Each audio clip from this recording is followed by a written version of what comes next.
What if I told you Sparta lost the Battle of Thermopylae? Not morally, not spiritually, actually lost. The pass fell.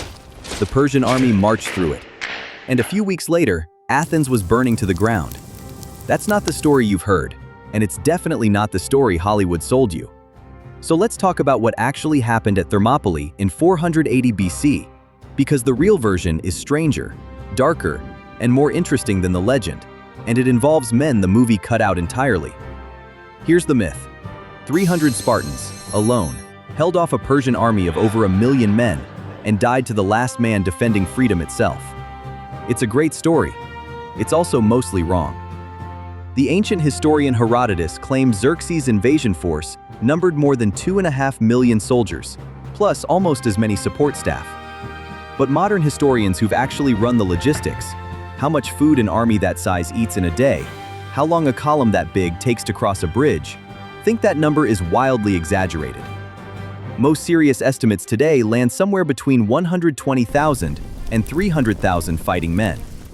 Still enormous for the ancient world.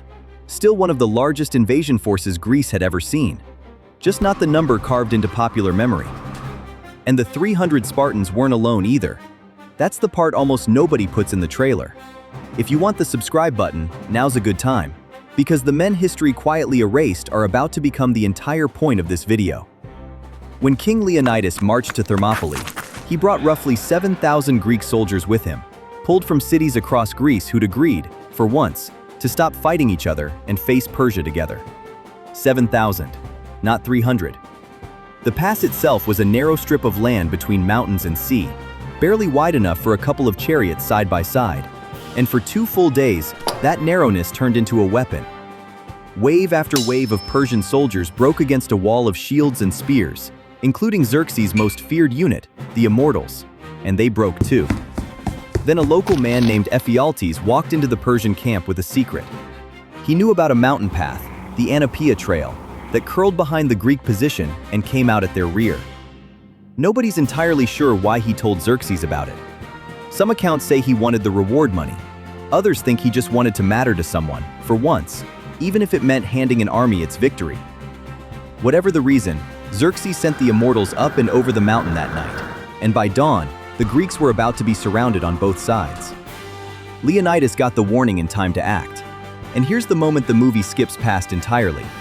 He dismissed most of his army. Thousands of men were told to leave, to retreat, to survive and fight somewhere else another day. This wasn't a doomed last stand that just happened to everyone. It was a calculated decision, made by a commander who understood exactly what was coming, deciding who would live and who would not. But not everyone left. We're roughly halfway through this story, and this is where it stops being about Spartans at all. So if the forgotten men of Thermopylae are worth 5 more minutes of your time, stick around, because what happens next is the part actually worth remembering. 300 Spartans stayed, because Spartan culture barely gave them a choice. Retreat wasn't a concept they'd been raised to understand since the age of 7. But so did roughly 700 soldiers from a small city called Thespian, led by a commander named Demophilus. Nobody bred the Thespians for this moment. Nobody trained them from childhood to treat death in battle as an honor.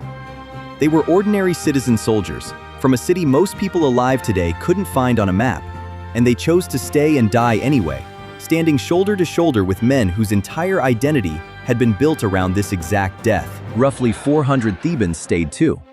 Though what happened to them tells a very different story, and historians still argue about why they were even there in the first place. Herodotus claims they were unwilling hostages, kept close by Leonidas because their city's loyalty to the Greek cause was in doubt. Other historians think Theban loyalists came voluntarily and simply had nowhere safe left to retreat to once the mountain path was compromised. Either way, when the final collapse came, the Thebans made a different choice than the men beside them. As the Persians closed in from front and rear, they laid down their weapons and surrendered. Some killed in the confusion before Xerxes' soldiers realized what was happening. The survivors captured and branded as slaves. The Spartans and the Thespians did not surrender. According to Herodotus, they fought until their spears shattered. Then their swords broke. Then, when there was nothing left to fight with their bare hands and teeth. Every single one of them died on that ground. buried under arrows fired from a distance once the Persians realized close combat with these men simply wasn't worth the cost anymore. Here's what should genuinely bother you about how we tell this story. History handed the Spartans a legend that's lasted 2,500 years. Statues, movies, a word, Spartan, that now means disciplined and fearless in half the languages on Earth. The Thespians got almost nothing. No word, no franchise. Just a city name most people can't place on a map, and a footnote in documentaries about someone else's battle.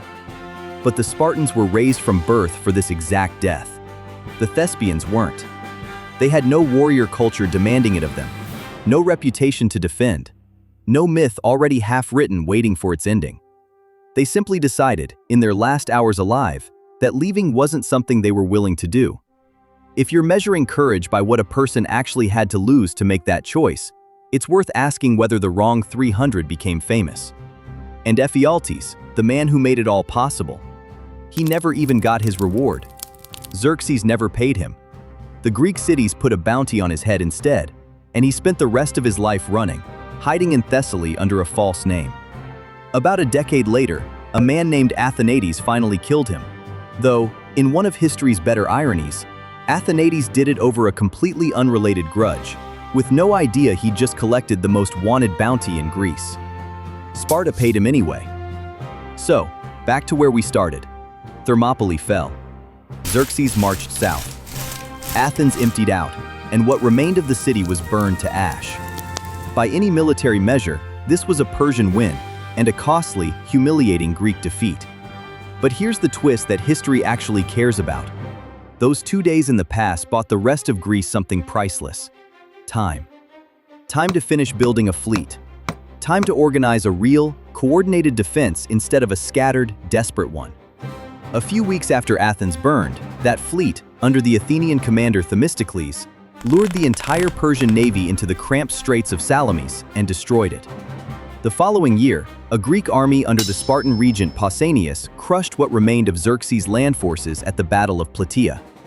Persian forces were driven off Greek soil for good soon after, and they never came back. Thermopylae didn't save Greece. It bought Greece the time to save itself. So no, Sparta didn't win at Thermopylae. The battle was lost, the pass was taken, and the city that would go on to write itself into legend spent its most famous moment losing.